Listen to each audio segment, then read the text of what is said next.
Why can't everything just be perfect? I'm Connie Rose, happiness and addiction coach, and in today's live we are going to be talking about perfection and the endless struggle to achieve it. I'm Connie Rose, a happiness and addiction coach. I help people have healthy relationships with you, people, food and substances. So perfectionism can be actually very dangerous because it can lead to not just procrastination and judgment, but addiction and OCD. So, and procrastination can be devastating if you never actually achieve the thing that you're putting off.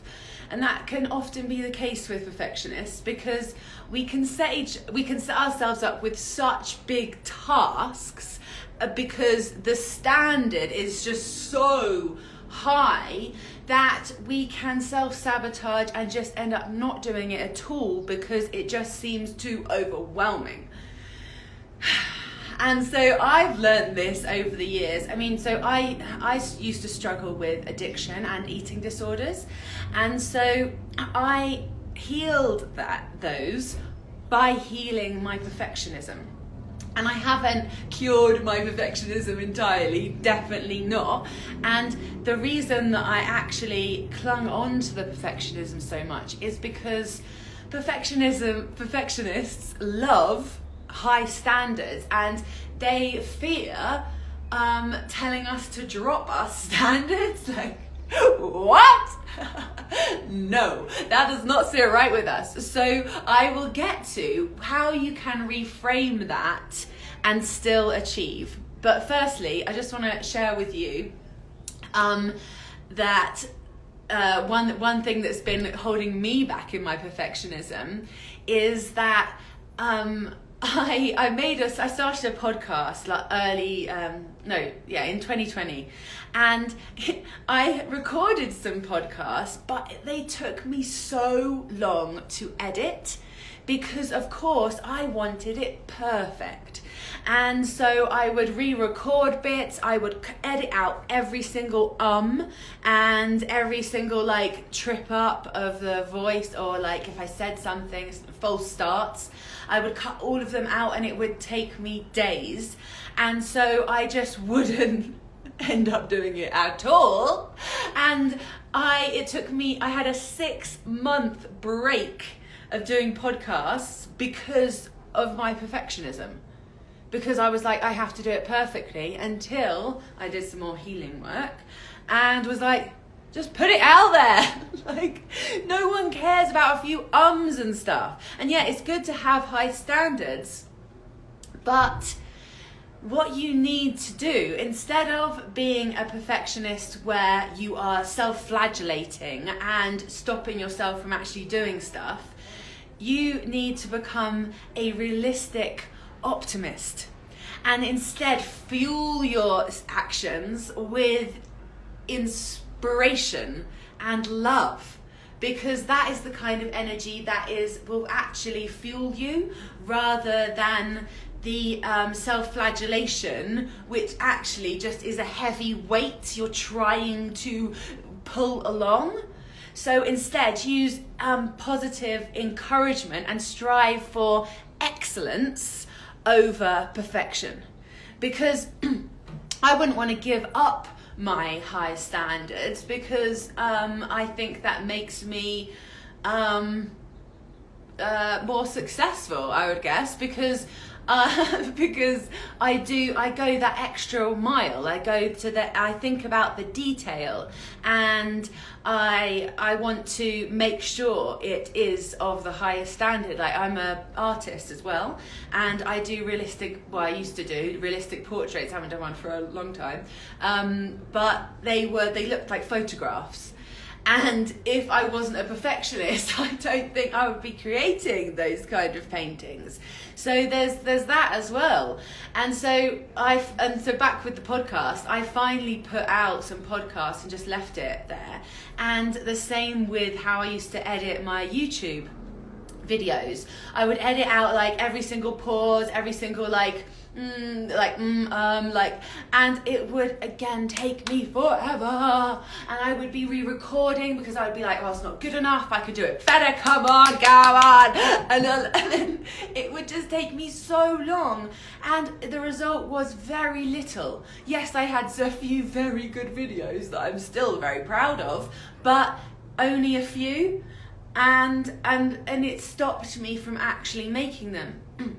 And then I went onto TikTok, and I just started making lot of videos, so I had to be less precious about it. I'm still very meticulous, but I let a lot go now, and also doing lives has helped me with perfectionism, because I know I can't go back and edit this, and I can't stop, and I can't go back. So that just trains you to be like, oh, actually it's all right, and people still enjoyed it, people still got value, and actually trusting that has actually made me a better speaker, and just my life is so much easier that I'm not such a perfectionist, because I also had eating disorders, and that is so much self-flagellation on the self, because it's the endless quest for perfectionism, and that sense of perfection is fleeting. When I got so thin, and I finally got to a point where I was like, this is in the depths of my eating disorder, in my mid-20s, that I what was I saying now? I was between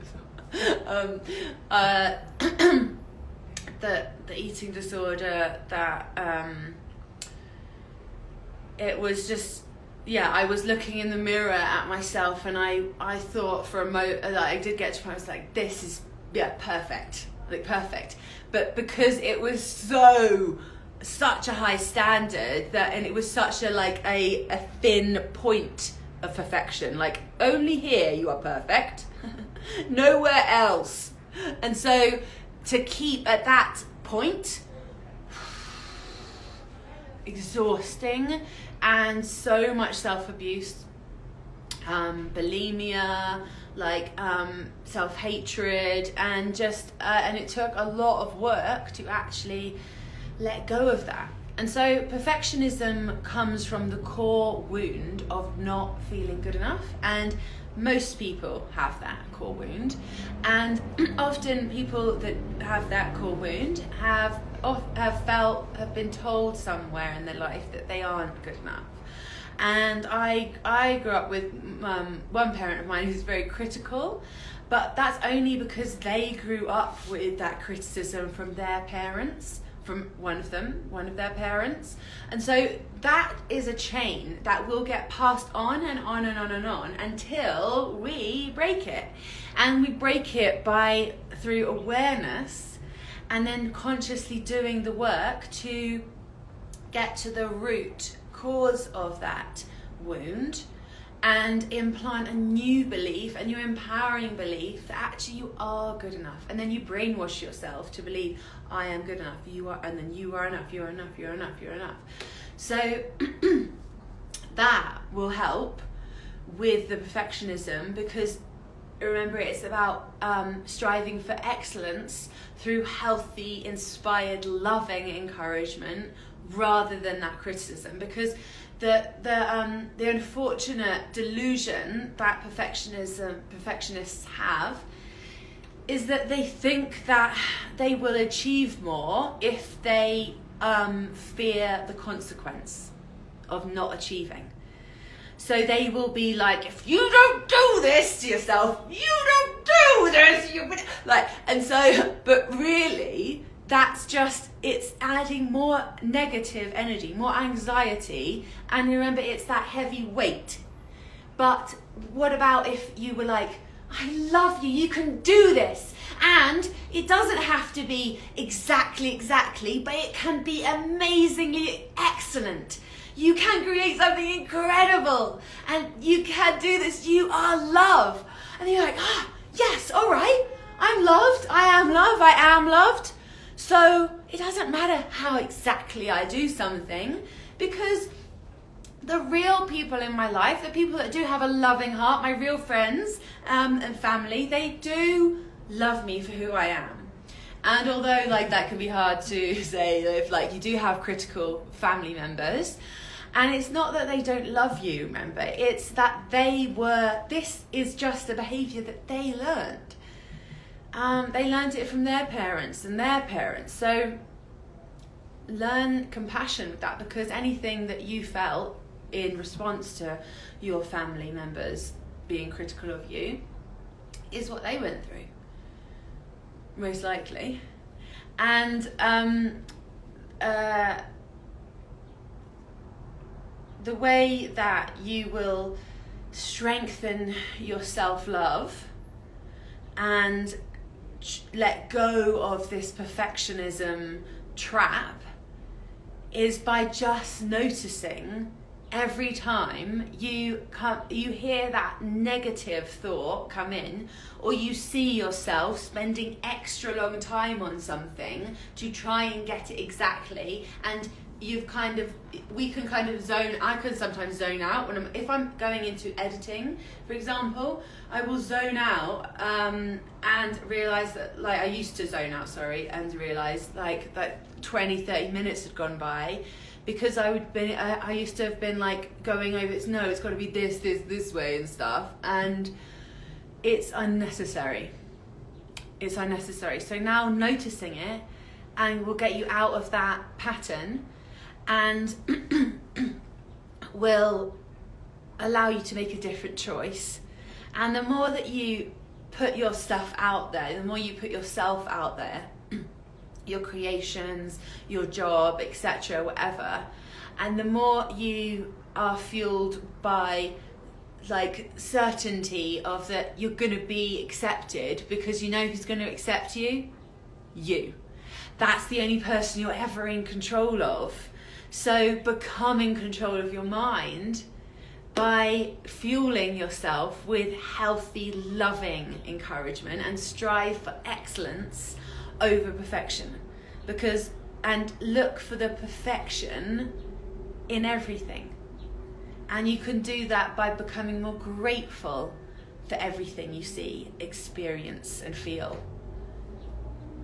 And spend time looking into your own eyes and telling yourself, I love you. And say like your full name. So I would say, Connie Rose, I love you. I always have, and I always will, no matter what. And just like really look into your own eyes and send your soul love. And the more you do that, the more you accept you are perfect. And also, like, it's crazy how much we are hard on our visual appearance and on our appearance, right? So can you spend time looking in the mirror and looking at like your face and thinking like, is there any part of you that you like you're a bit conscious of, you don't really like that much? And just send love. Be like, I love you, I love you, I love you, I love you, I love you, I love you, I love you, I love you, I love you, I love you. And do it again and again until it really sinks in. So I really hope that's helped. Please follow me, Connie Rose Coaching, for more, and follow Joy School for more too. We have lives like this every Wednesday, and every Friday I do a live breathwork session, meditation session, which is really powerful, and the replays are all available. So have an amazing rest of your day. I'm Connie Rose, wishing you peace on your journey of growth and acceptance in the process. Lots of love.